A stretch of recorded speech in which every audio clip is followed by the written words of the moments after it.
¿Cómo se ve una revolución? Hablamos, todos los partidos hablan de eso, las marcas comerciales hablan de eso, ya los restaurantes de carne ponen la revolución de la carne, los gimnasios ponen la revolución del cuerpo. ¿Qué rayos es una revolución? ¿Cómo se ve? Nadie nos lo va, no vamos a encontrar o no va a ser suficiente ninguna teoría que nos diga qué es una revolución si no alcanzamos a sentirlo en los huesos. ¿Y cómo podemos sentirlo en los huesos si no con alguien que nos lo cuente, alguien que estuvo ahí? Muy poca gente quizá tiene en mente la Revolución Alemana de 1918 y 1919.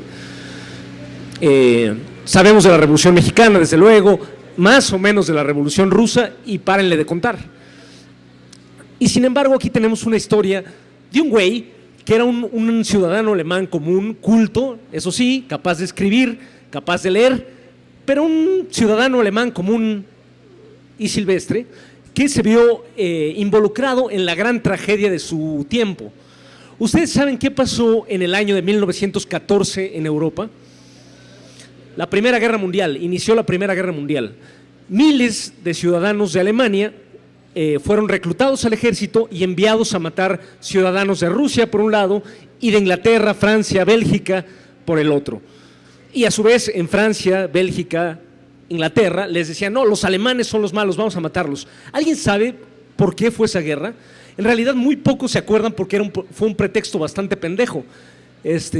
Simplemente era una guerra por esferas de influencia, ¿no? El imperialismo alemán quería tener las colonias que tenían Francia, Inglaterra, etcétera, porque correspondían a su nivel industrial muy desarrollado. Pero en la época, ahora es fácil decirlo así, pero en la época, cuando te dicen ve a morir por tu patria, es muy difícil decir, no, el imperialismo alemán no sé qué. No, cuando todos se van a la guerra es una especie de locura, donde toda la gente se la cree y creen sinceramente que los ingleses son peores que los alemanes y van a matar ingleses, y en Inglaterra creen que los alemanes son peores que los ingleses y no tienen pedos en ir a matar obreros y campesinos rusos, los alemanes, los rusos, etcétera. Y esta es la historia de un hombre que empieza así, va al ejército y se encuentra no teniendo ideas políticas mayormente radicales, se encuentra con esa situación terriblemente radical. Le dan un fusil y lo mandan al frente a matar gente porque la patria está en peligro, según decían. Y en el frente se da cuenta de que los soldados del otro lado pasan hambre igual que los soldados de este lado, etcétera. Y así pasaron los años de la Primera Guerra Mundial, 1914, 1915, 1916, y en 1917 el primer país dijo ya hasta aquí.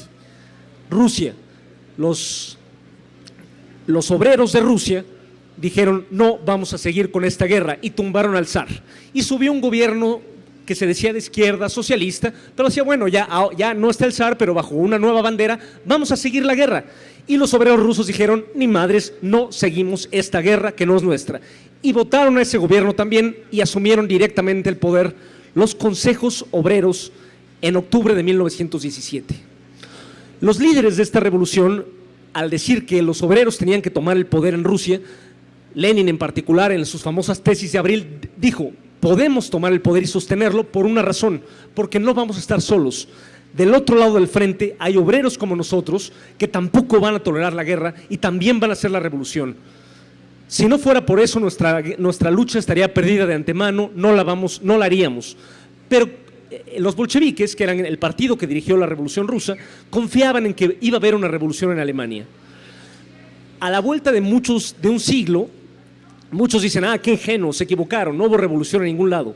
Pues no, eso es una mentira histórica. Sí hubo una revolución en Alemania, exactamente un año después que en la Revolución Rusa.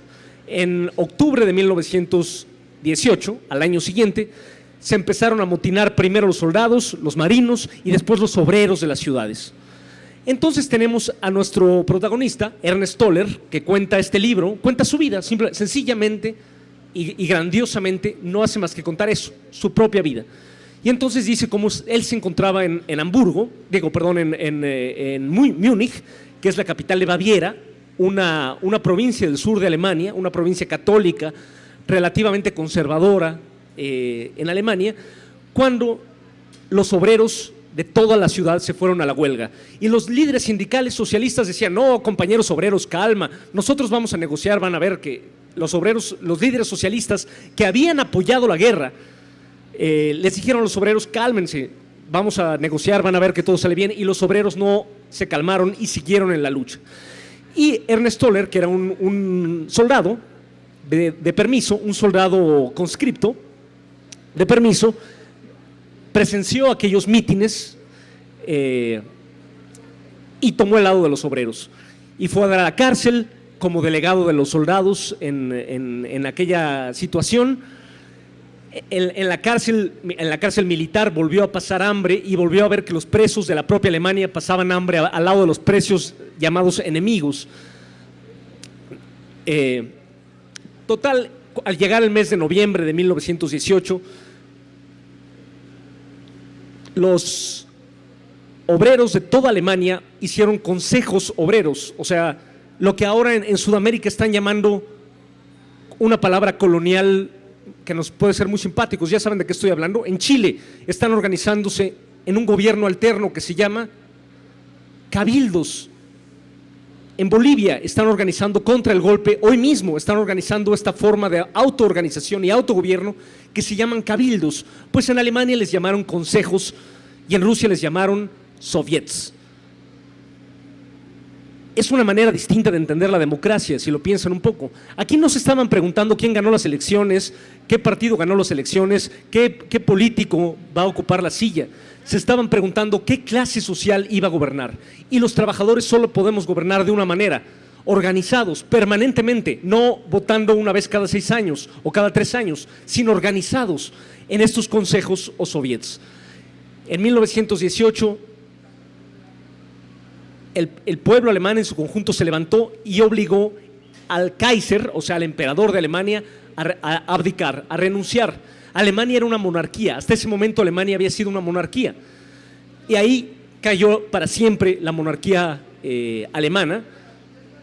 Y se planteó de nuevo la pregunta: ¿quién va a gobernar? Y ascendieron, como había pasado en Rusia, un gobierno que del Partido Socialdemócrata, del Partido Socialista, que decíamos: ya cálmense, ya llegamos nosotros, van a ver que todo sale muy bien, ya cayó el Kaiser, ya tenemos una república, ya, lléguenle a sus casas. Y los obreros, como en Rusia, dijeron: no es tan sencillo, y siguieron en armas.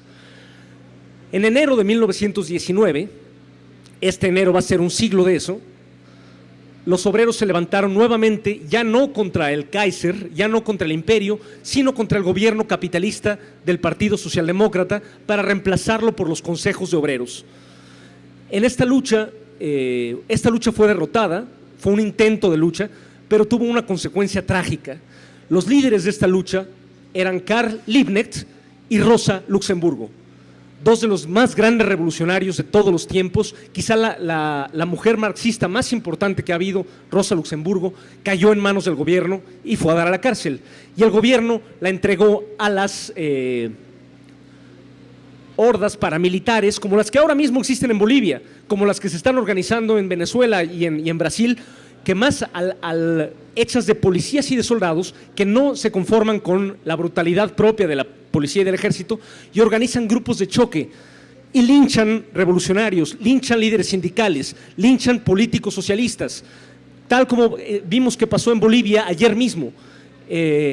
Y justamente entraron en la cárcel y destrozaron físicamente a Karl Liebknecht y Rosa Luxemburgo. A ellos, la brigada ha publicado recientemente un libro donde se compilan algunos artículos y escritos, muchos de Rosa Luxemburgo y una de sus camaradas, Clara Zetkin, sobre la cuestión de la mujer y otros temas sociales, que ustedes pueden consultar en la página de la Brigada para Leer en Libertad. Pues bien, Ernest Toller no era un teórico marxista, era un hombre que había entrado a la política, se había radicalizado apenas un año antes, a diferencia de Rosa Luxemburgo, que había dedicado toda la vida a pensar en estas cosas.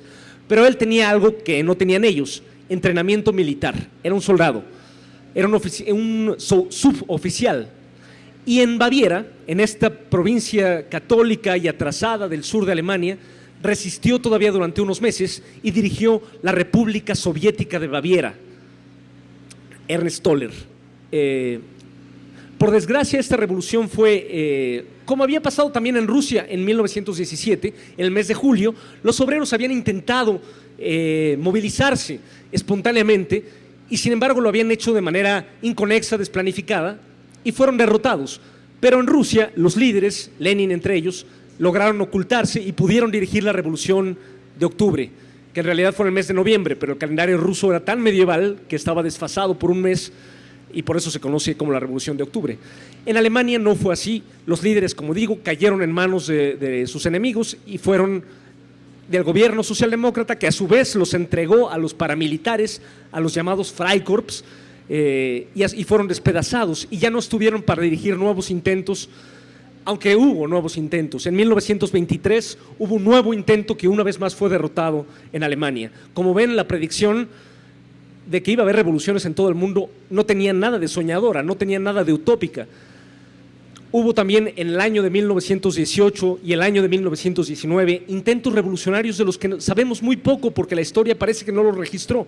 Hubo repúblicas de consejos obreros en Hungría, en Finlandia, hubo huelgas generales de toda la ciudad, en Manchester, en Londres, en Sudáfrica y en la Ciudad de México hubo una huelga general en el año de 1919, cosa que creo que no nos enseñan muy frecuentemente en la escuela, protagonizada por el Sindicato Mexicano de Electricistas, llamado hasta la fecha SME.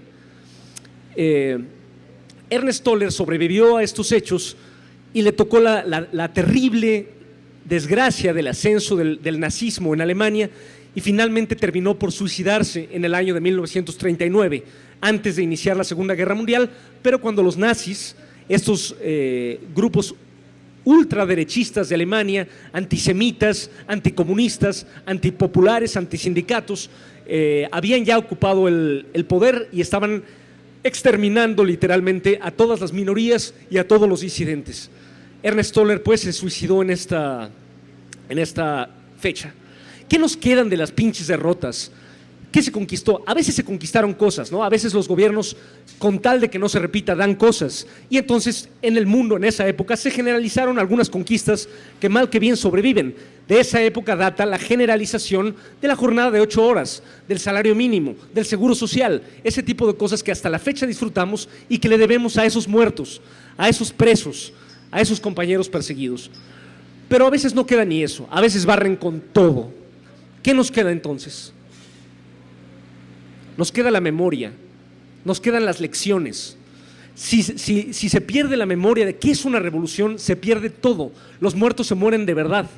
Pero mientras mantengamos las lecciones de estos hechos, realmente su muerte no es del todo en vano, porque gracias a eso, la clase obrera del mundo tiene una arsenal de lecciones riquísimas, que el día que eche mano de ellas, no les quiero contar lo que va a pasar. Ese día sí se acaba la explotación y la opresión y se acaban los explotadores, se acaba el machismo, se acaba el antisemitismo, el racismo, la xenofobia, el pendejo chauvinismo que nos hace pensar que eres mejor porque naciste de este lado de la frontera que tu hermano que nació del lado de allá. Todas esas cosas se acaban el día que la clase obrera eche mano a las lecciones de su propio pasado. Por eso es que la Brigada para Leer en Libertad hacemos este tipo de cosas. No estamos sacando libros de teoría, no estamos sacando… esos están muy bien, hay que consultarlos, hay que estudiarlos también.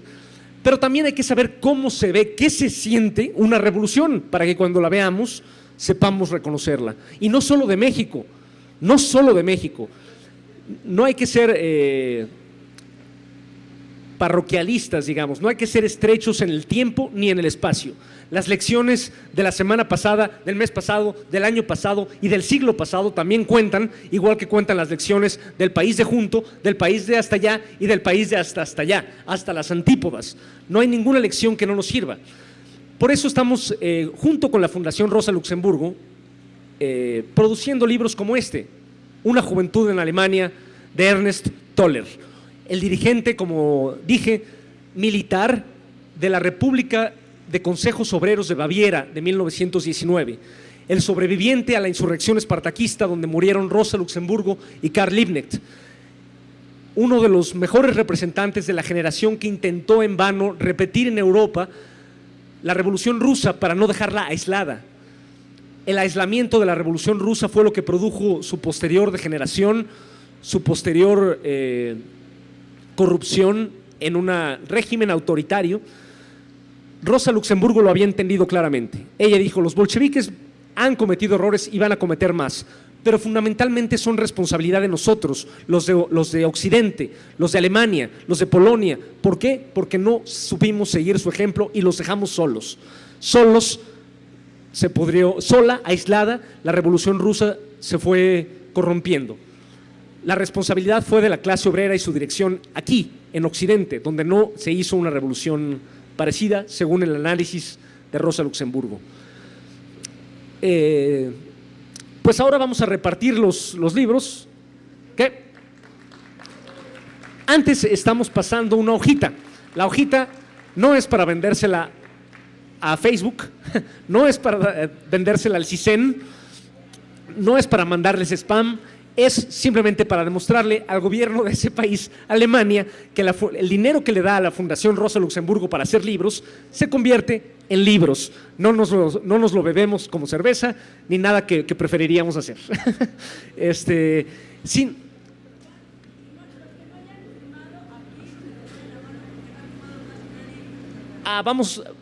Sigo. Entonces tenemos tiempo si alguien tiene alguna pregunta que hacer o comentario, ese es el momento. Y si no, sigo mi rollo hasta que vea una mano levantada.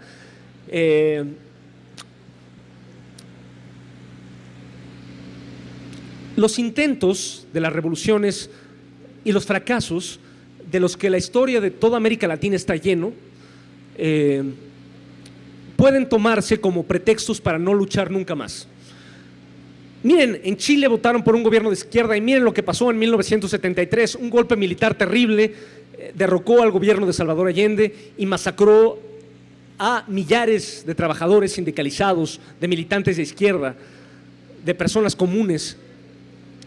Miren lo que pasó, no sé, con la Revolución Mexicana, una revolución que costó tantas vidas y que fue tan heroica y tan gloriosa, terminó dando lugar al pinche PRI, que terminó amordazando a los sindicatos, borrando la conciencia que la revolución había producido y al final administrando el neoliberalismo, que era la negación misma de todos los principios que animaron a nuestros abuelos cuando libraron la Revolución Mexicana.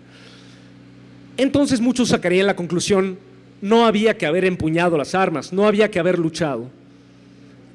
Personalmente saco la conclusión opuesta. La próxima vez lo vamos a hacer mejor. Vamos a empuñar las armas más, todos, más inteligentes, más valientes. Fueron muy valientes nuestros antecesores, necesitamos todavía más. Fueron muy inteligentes nuestros antecesores, necesitamos todavía más. No es lo mismo el aprendizaje que el olvido. Las dos cosas son maneras de modificar lo que uno piensa. Uno puede decir, no, pues yo de joven me sabía, no sé, las leyes de Newton, pero ahora ya no me acuerdo cuáles son. Eso es una modificación de la conciencia, pero no es lo mismo que el aprendizaje. Si alguien llega y te dice: no solo me sé las leyes de Newton, sino que además sé la teoría de la relatividad de Einstein, eso es un aprendizaje, llevé más lejos lo que ya sabía. Pero si simplemente no, ya me olvidé de las leyes de Newton, eso es olvidar.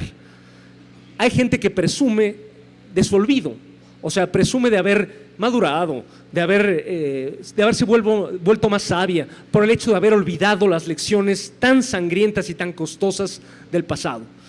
Viejos que fueron izquierdistas en su juventud y que ahora están muy reconciliados con las injusticias sociales de su sociedad, que dicen: no, es que yo de joven pues era ingenuo. No, eso se llama olvido, se llama senilidad, aunque no sea senilidad física, es senilidad mental, ¿no? Aprender algo nuevo es acumular lecciones.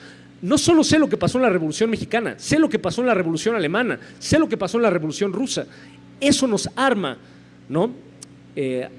Sé que una revolución aislada se ven muchos más problemas que una revolución que se ve acompañada por procesos así en todo el resto del mundo.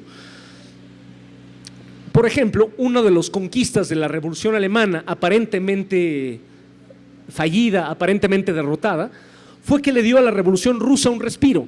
Alemania inmediatamente invadió Rusia en el año de 1918, los rusos trataron de salirse de la guerra, desmovilizaron el frente, se fueron las unidades militares, firmaron un tratado de paz conocido como Brest-Litovsk, y los alemanes inmediatamente aprovecharon para invadir las provincias, los países del occidente del imperio zarista. Ucrania, Finlandia, Bielorrusia fue ocupada por Alemania y hubieran seguido hasta tomar toda Rusia, de no ser porque esta revolución se los impidió. En ese ínterin, Rusia se industrializó a costa de sacrificios terribles. Rusia desarrolló un ejército propio, el Ejército Rojo, a costa de sacrificios y lecciones sangrientas y horribles, pero lo logró. ¿Qué pasó entonces? En 1941, Alemania nazi invadió la Unión Soviética. Era una vieja promesa de Hitler, igual que Trump había llegado al poder en Alemania prometiendo: cuando yo llegue al poder van a ver esos otros países, los voy a hacer pagar. Era bastante peor que Trump, para ser francos. Incluso la comparación es un poco frívola si no hacemos esa aclaración, pero sí tenía algo en común, ¿no? Que llegó prometiendo: les vamos a hacer pagar a esos pinches extranjeros. Y en 1941 invadió la Unión Soviética. Gracias a este respiro que la República Soviética rusa había ganado desde 1918, ya existía un ejército que no solo pudo detener a Hitler, sino contraofender, contraavanzar. Pronto reconquistaron el territorio ruso, avanzaron sobre Ucrania, avanzaron sobre Polonia, entraron a Alemania y en el camino fueron liberando los campos de exterminio. Pasaron por Treblinka, pasaron por Sobibor, pasaron por Auschwitz, pasaron por Belsen, pasaron por todos esos campos de horror y muerte que los nazis habían establecido para acabar con los judíos, y a su paso el Ejército Rojo fue cerrando esos campos y liberando a los sobrevivientes. Hoy en Europa mucha gente dice que es igual, que ser antifascista es tan malo como ser fascista, que ser comunista es lo mismo que ser nazi. Bueno, pregúntenle a los judíos que no eran comunistas, que simplemente estaban en los campos de exterminio, que estaban siendo exterminados por los nazis, hasta que llegaron los soldados rusos a liberarlos. Claro, las guerras son de una brutalidad terrible, todas las guerras, todas. No hay guerra que no sea un horror, no hay guerra que no tenga horrores. Nadie en su sano juicio se alegraría de una guerra, ¿no? Nadie la presentaría como una empresa gloriosa, que a veces sí nos las presentan, pero solo quien no ha participado en ellas, como una empresa gloriosa llena de himnos y banderas. No, es una cosa llena de sangre y lodo y mierda y sudor y mentiras, necesariamente, ¿no? Y odios terribles. Y aún así hay que poder ver más allá de los horrores de la guerra y las revoluciones. También las revoluciones son asuntos feos, asuntos brutales, asuntos llenos de muertos, de sangre. Y aún así hay que ver más allá de eso para ver qué fuerzas sociales están en juego en cada momento dado. Detrás de cada golpe de Estado, como detrás de cada insurrección, hay la misma cosa, un momento de tal polarización social que ya no es posible resolverla por medios electorales normales. Bien, qué triste, qué mal, pero hay que ver, bueno, pero ¿quiénes son las fuerzas sociales en juego en cada caso?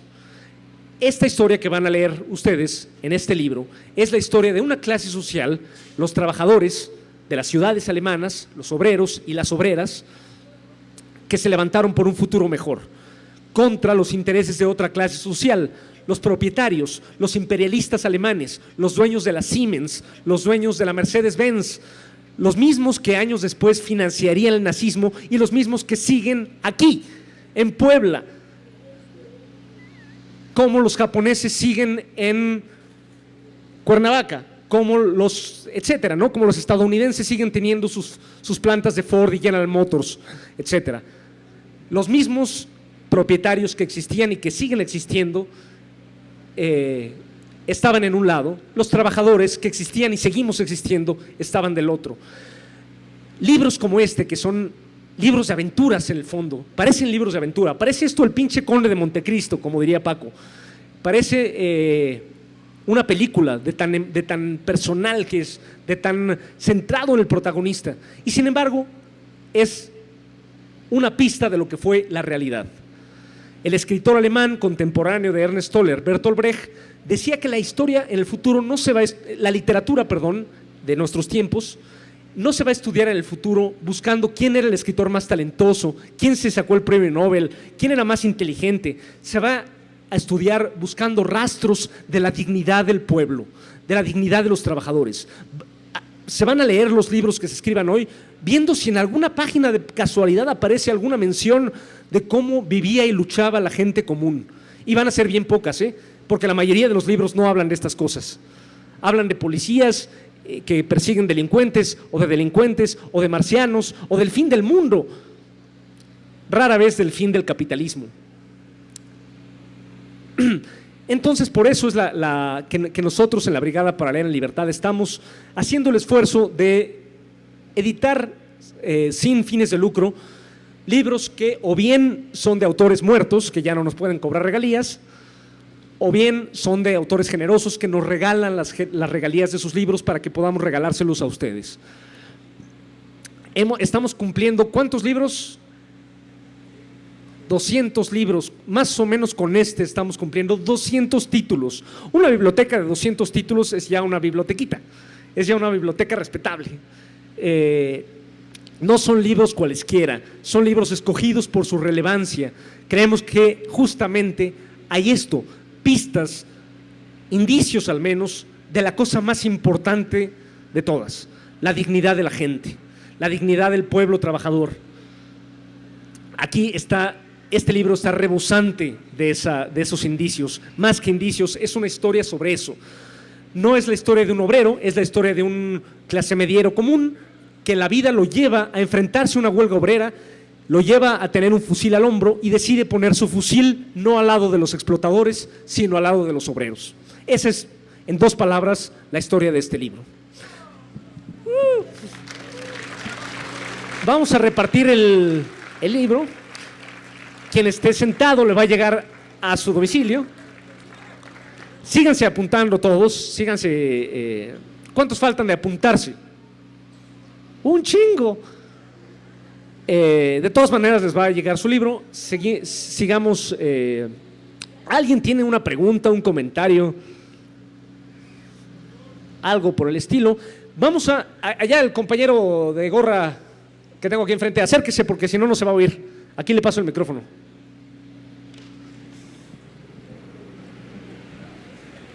Pero vuelva a su silla para que le toque el libro.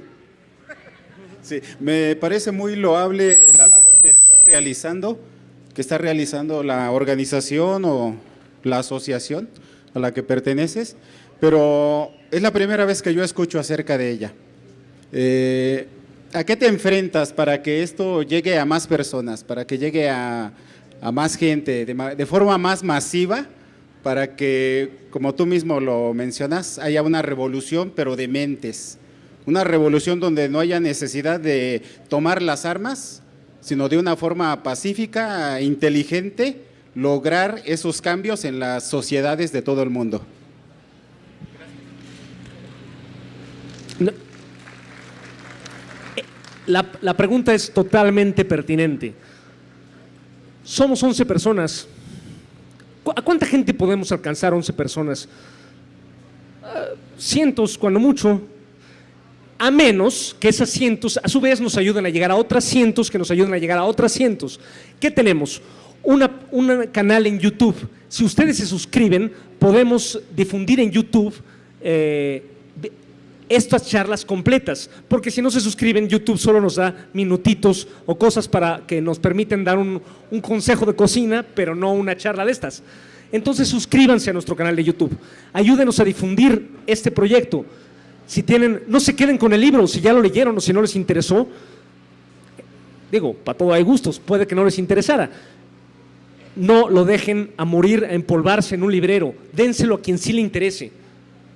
Dénselo a un compañero joven, a una compañera joven. Ayúdenos a organizar. Organicen ustedes y invítenos a organizar cosas. Yo voy a donde me inviten, por ejemplo. Paco ya consiguió trabajo, dicen, pero seguro va también a donde lo inviten. Organicémonos. Estos son instrumentos de autoorganización. No va a llegar nadie a organizarnos. Tenemos que organizarnos nosotros mismos. Eso es un instrumento creemos que es un instrumento muy bueno. A ver, el compañero acá, si se acerca. Buenas noches. Mira, hay un dicho que dice, pobre México, tan lejos de Dios y tan cerca de los Estados Unidos. En efecto, nuestra sociedad, hace rato hablabas de un pinche PRI, decías, traemos un lastre de muchísimos años, muchos años en los que la educación se fue dirigiendo, se fue manipulando.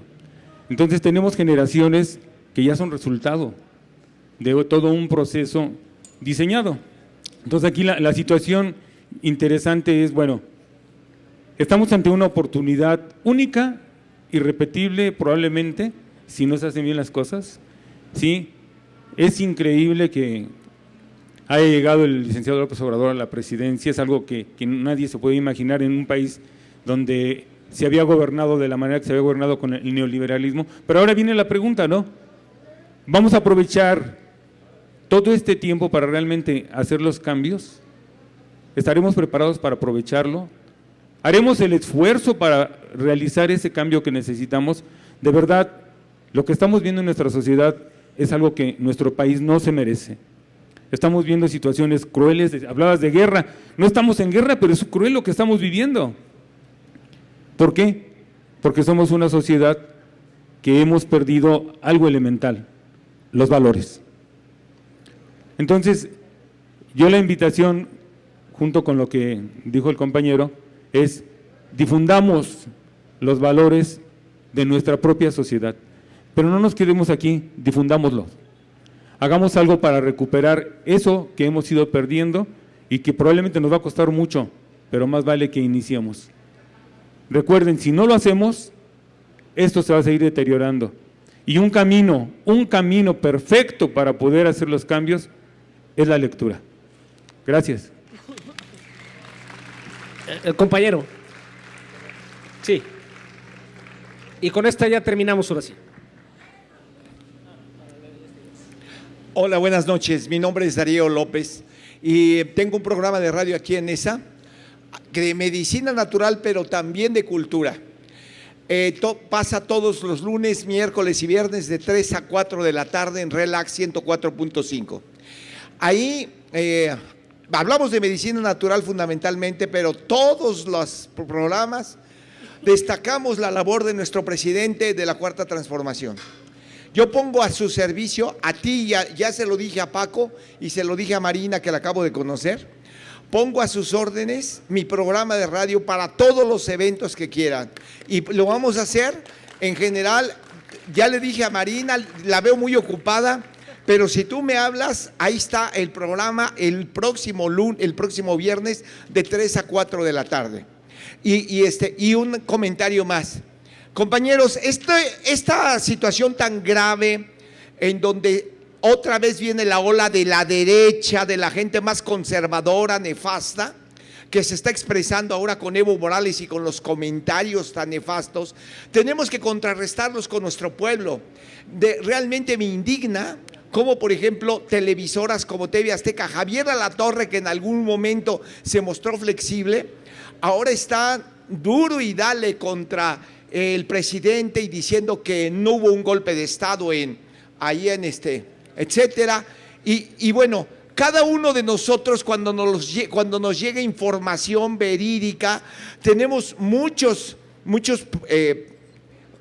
periodistas independientes como El Chapucero, como toda las redes con Jacobo Noticiero en redes, campechaneando, todo lo que nos llegue hay que retuitearlo. Tenemos que contrarrestar, retuitear o rewhatsappear, como se diga. Tenemos que mandar eso, subir a nuestro Facebook, porque el cerco informativo de los medios masivos de distorsión de la realidad está cabrón. Pero nosotros somos muchos. Pero si no tenemos el tiempo, entre comillas, para retuitear, por ejemplo, yo en mi programa de radio, ¿ustedes qué vamos a hacer? Difundir esto, que se sepa que hay esta feria de esta brigada tan maravillosa que están haciendo. Estoy a tus órdenes. Qué chingón, compañero, exactamente a eso me refería. Vamos a levantar el libro Vamos a levantar el libro para sacarnos una foto bien bonita. ¿Alguien le falta libro? Ya se lo habían guardado. Muy bien, compañeros, mañana seguimos con, estamos repartiendo por ahí unos programas de la feria. A partir de las 5 de la tarde, mañana vamos a estar aquí. El fin de semana vamos a estar aquí teniendo cosas, un programa que en realidad creo que es muy relevante y muy padre, para que no se pierdan ni un día de esta feria.